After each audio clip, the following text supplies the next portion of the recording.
Hello, I'm Eileen and I'd like to welcome you to our garden here at Valdemar, Millthorpe on this very windy day. The house here was built in 1938 and includes large established trees from that time. My husband Duncan has been a farmer here for 40 years. However, when we moved into the house here 13 years ago, there really wasn't much of a garden as the house had been empty for quite some time. This is our first year in the Millthorpe Garden Ramble. We enjoy going to the ramble every year, and this year we thought we'd like to give back by sharing our garden with others. The first thing we did when we moved into the house was remove the old pine trees along the side of the house. They were replaced with a protostrum hedge, birch trees and a garden bed. I've added a couple of more small beds recently in the front garden and a hedge of orange blossoms along the front veranda. Our first plantings were show quality daffodils that we had inherited, and I have been adding to the bed ever since with different varieties. We lost a number of the older trees during last winter storms, so I've been in the process of replacing those in the front garden.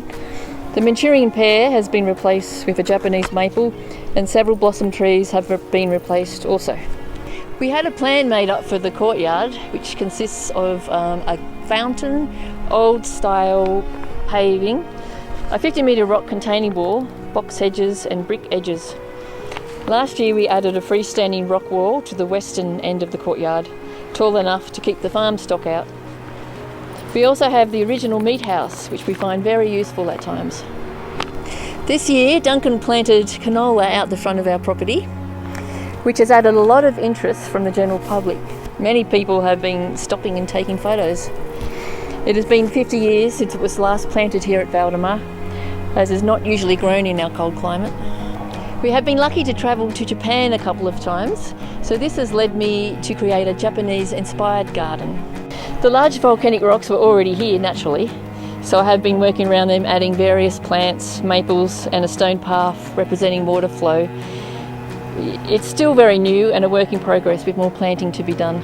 My daughter likes water features, and one summer she decided she wanted to have running water. So she dug out this pond by hand in 35-degree heat, then added the rocks, the fish, the plants and a solar water pump to run the water. Well, we have a few rustic features here, one being our wood pile. I just wanted to tidy up the pile because it looked a bit messy, and then my daughter constructed this circle arrangement and it actually looks quite good. The other feature is our rustic chook house.